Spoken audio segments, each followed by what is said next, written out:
Hi Pisces, this is Jav. Welcome po sa ating channel. Ito ang inyong weekly Kabaytayo reading for May 5 to 11, 2025. Kung naka-resonate kayo, comment down. Kung hindi ka naka-resonate, ibigay niyo po sa iba kasi general reading po ito.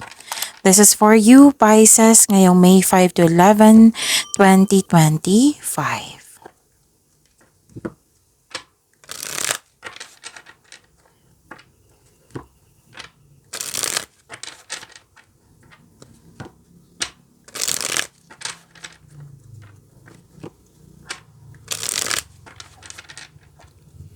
Para po ito sa inyong Pisces ngayong May 5 to 11, 2025.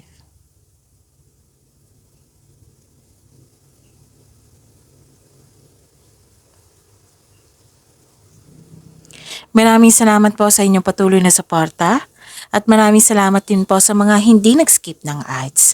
Gamitin ang reading na ito bilang gabay lamang sa mga hindi pa nag-subscribe. Subscribe na po kayo at click bell notification para malaman nyo na may bago tayong video. Para sa mga gusto magpa-reading pa may lumabas dyan sa screen nyo ngayon, panoorin nyo po at sundin ng instruction.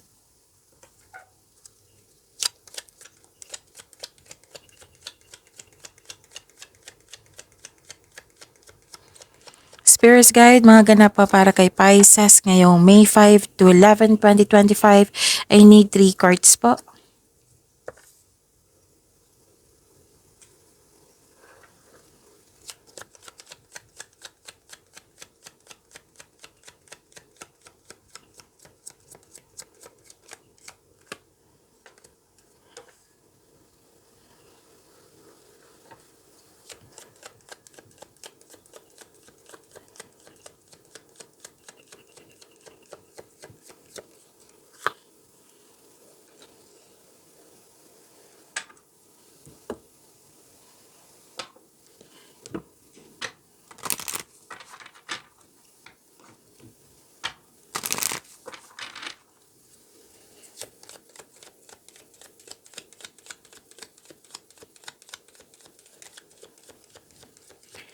Spirits Guide, Angels, Archangels, Guardian Angels, message pa para kay Pisces ngayong May 5 to 11, 2025. Another message po.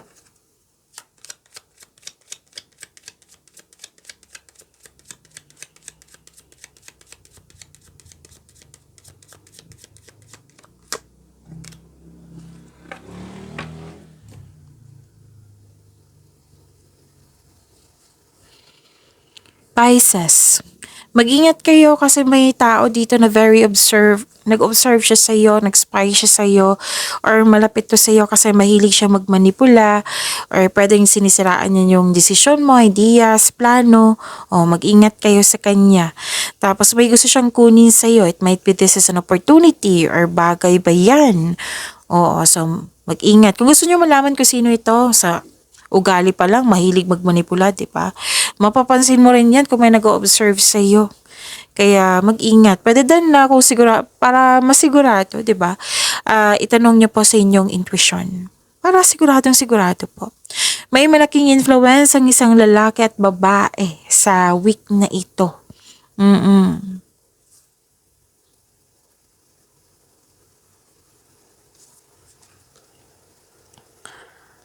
Okay, so this is love and connection. Wow, love is blooming 4040.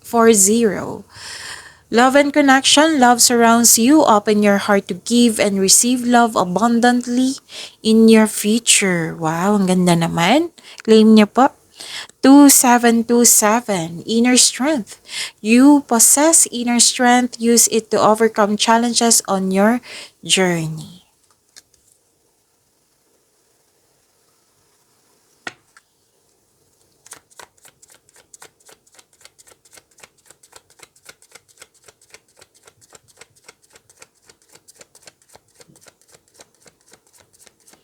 Spirit Guide, ano po yung energy ni Pisces, May 5 to 11, 2025?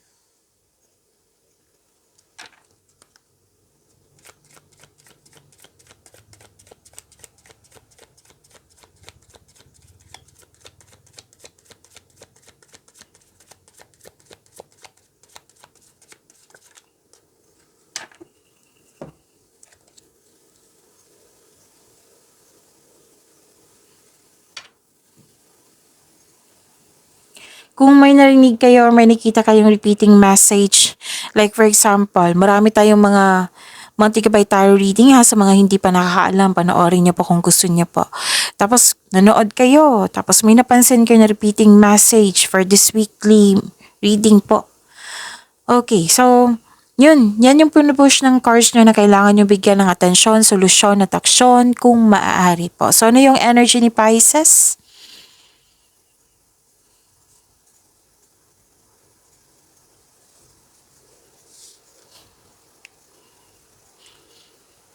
Okay, may hindi nagkasundo dito. Dalawang tao po ito. Pwedeng yung dalawang tao na kakilala mo or kayo sa isang tao. At pwedeng nagkaroon kayo ng disconnection or andyan siya pero ramdam mo na parang hindi may okay. Oo. Pwede din naging dependent yung tao sa'yo. Na nabibigatan ka. Like, for example, na napansin mo ang unfair naman. So, may nakita kong failure relationship dito. May nalilito ka din sa paggawa ng desisyon. And, may separation ako nakikita dito. Pwedeng nangyari na ito. Pwedeng loss of connection, hindi nagkibuan. May space. May frustration din ako nakikita. Hindi balanse. Yung sitwasyon, pwede din sa emotion nyo to.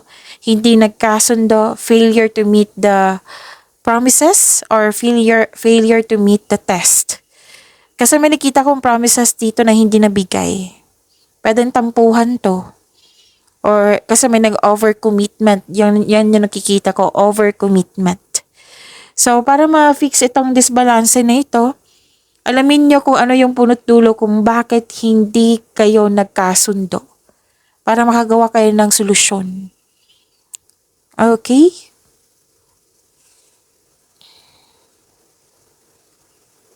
May nagsabi din sa akin ngayon na maaring hindi nabigay yung promises kasi busy.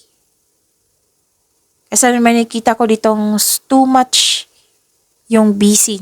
Sobrang busy.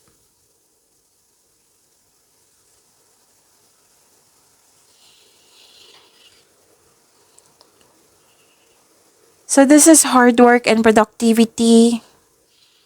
Prepare yourself for this week kasi kitang-kita ko dito sobrang busy mo. Tutok na tutok. You give your time and effort sa mga ginagawa nyo. And may bagong simula dito na very focused ka. Bagong kasanayan, bagong kaalaman. This card reminds you kapag ginawa mo ang gusto mo, magugustuhan mo itong ginagawa mo. Mamahalin mo yung ginagawa mo. So, wow, ang ganda nito. Kasi may na-appreciate ng card nyo dito yung mga ginagawa nyo. Like, na may nakita kasi akong tagumpay dito sa kaperahan, yung security, oo, yung positive outcome sa mga ginagawa mo. Kasi naging masipag ka, you are very focused. Oo, resulta ito ng pagsisikap nyo. So, this is taas ng tagumpay. Oo, sabi ng card dito na nasa iyo na ang taas ng tagumpay. Keep up the great work. So, usually, career and money to. Hard worker, naging hardworking ka para ma-secure yung future mo. And very dedicated sa mga ginagawa mo ngayon. So, sabi ng card dito patuloy mo lang magsumikap. So, ang ilan sa inyo dito nag-aaral ng new skill, nag-aaral para ma-improve kayo, para ma-increase yung income nyo. Sabi nga ng card nyo dito, what you have been studying or practicing, it will lead you to abundance po. So, magtiwala lang na magagawa mo ito ng mabuti. Basta set lang kayo ng clear intention. Magagawa mo ito at ma-achieve mo yung success ng dahil sa inyong sipag.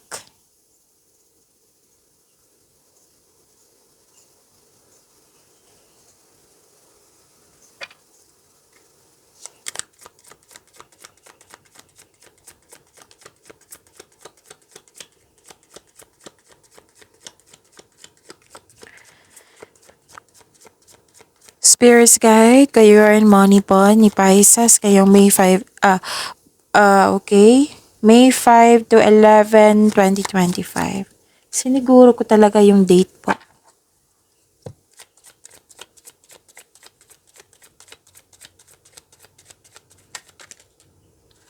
Parang dalawa to. Isa pala.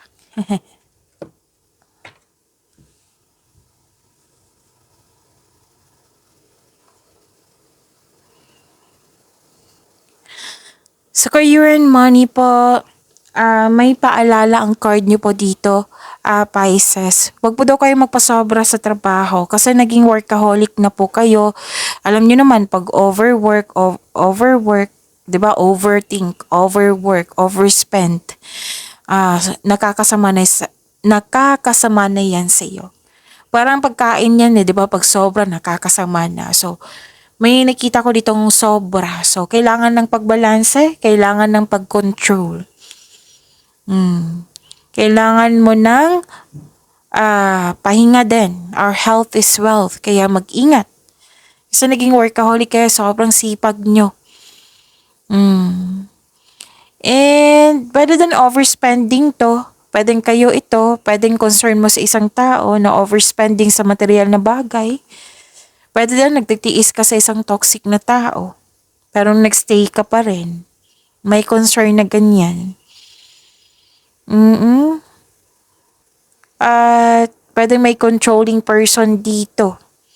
Okay, so parang may nakita rin ako dito yung sitwasyon, nakatali ka sa isang bagay, nakatali ka sa isang sitwasyon, at ikaw ay nahihirapan. So, yon. Pwede din naging obsession to, na kailangan na obsess ka sa isang bagay na kailangan tapusin. O may obsession ako nakikita dito. So, kailangan ng pag-control po at pagbalanse.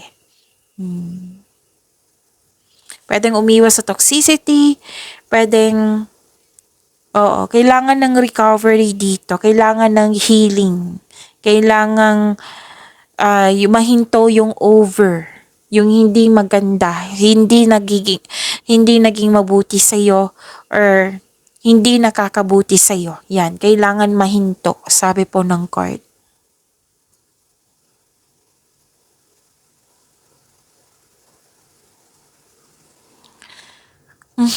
Sobrang sipag nyo nga. Tatlong card na po nagsabi dito na sobrang sipag nyo.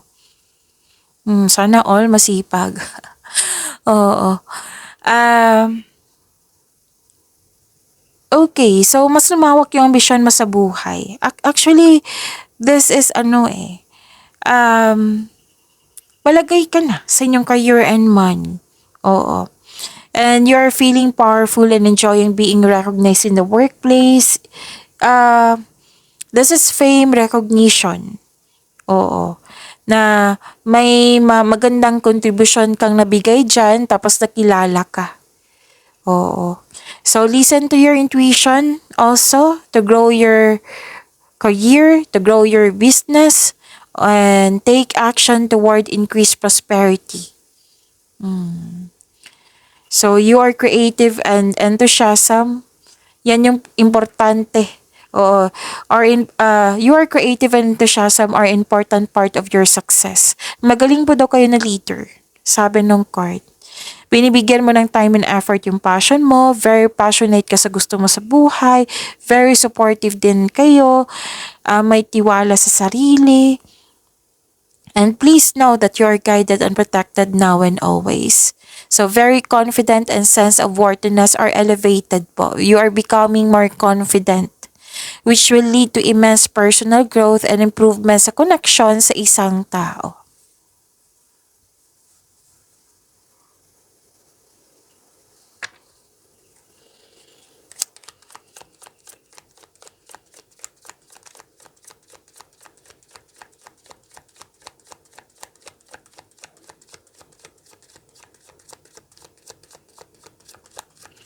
Spirits Guide, Love Life, Self-Love, Partnership, and Romance ni Pisces.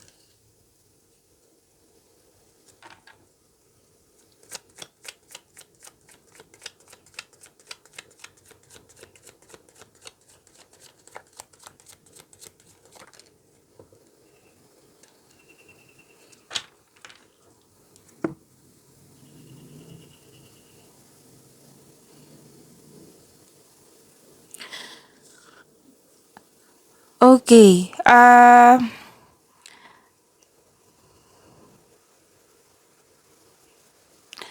Paano nagkaroon ng problema dito kasi walang plano? May problema dito eh. Pwede may naka-receive kayo ng reklamo kasi hindi kayo nagkaroon ng plano. Hindi na tupad or hindi na sunod. Mm. Makaka-encounter kayo ng immature na tao na ayaw makinig, mahirap kausap. So, prepare yourself na may pasaway. Oo. So, kailangan ng mahabang pasensya nito. Pisces. Nagkaroon din ng frustration kasi may nakita ko dito, whether single ka man, may relasyon sa buhay mag-asawa, nagkaroon ng frustration kasi feeling mo walang progress sa inyong proyekto, sa inyong plano, sa inyong goals sa buhay. May nakita nga ako ditong gusto mo matapos na. Oh, it might be yung proyekto. It might be yung relasyon. It might be, basta gusto mong matapos na. Pero mostly gawain to eh. It might be plano to na na nagkaroon, plano na kailangan ng magkaroon ng solidong plano. So sabi ng card dito, if you want to see the result, mag-build kayo ng konkretong plano without rushing. Huwag kayo magmadali. Pwede din sa mga single dyan, nagmamadalin para magkaroon ng relasyon. Pwede sa buhay mag-asawa sa mga relasyon, nagmamadali kayo para matapos yung mga gawain nyo. Or gusto nyo magmamadali para ma-reach nyo yung, or ma-achieve mo yung goal mo.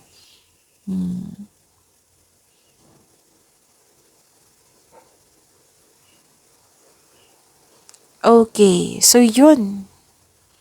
So wag po daw kayo magmadali. Don't rush things, sabi ng card.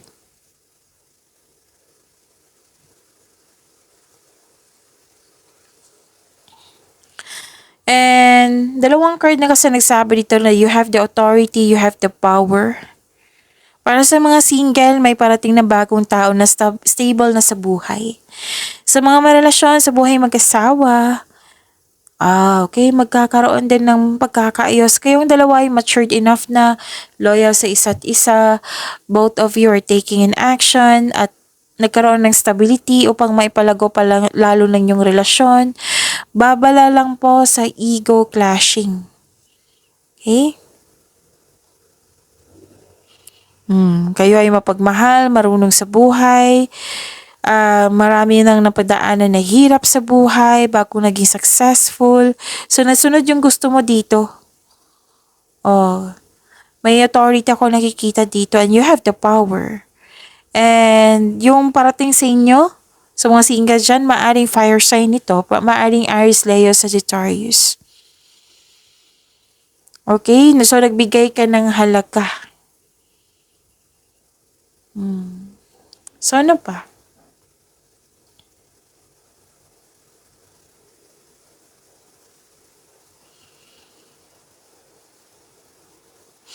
Okay. May nakita ko ditong naging hard worker yung ilan sa inyo sa buhay mag-asawa at may relasyon ha. Naging hard worker kasi ang ilan sa inyo gusto magbukod, magtayo ng sariling pamilya. Parang nagmamadali kayo. Oo, nagmamadali kayo. So, one at a time lang po daw, wag po daw kayo magmadali. And sabi ng card dito, kailangan talaga ng konkretong plano. Kasi kung wala po niyan, magkakaroon ng problema. Like, hindi magkakasundo, or parati kayo nagro-rush, magiging exhausted kayo. Ang ilan sa inyo habang hinintay yung person nyo sa mga single dyan, naging hard worker kayo kasi gusto mo maging secure yung future mo. Kumbaga plus points na yung pagdating ng tao na para sa iyo. So, prepare yourself for this week kasi sobrang maraming ginagawa. Movement, transition. So, pag-imanin niyo po yung blessings na binigay sa inyo, Pisces, see you tomorrow. Maraming salamat po.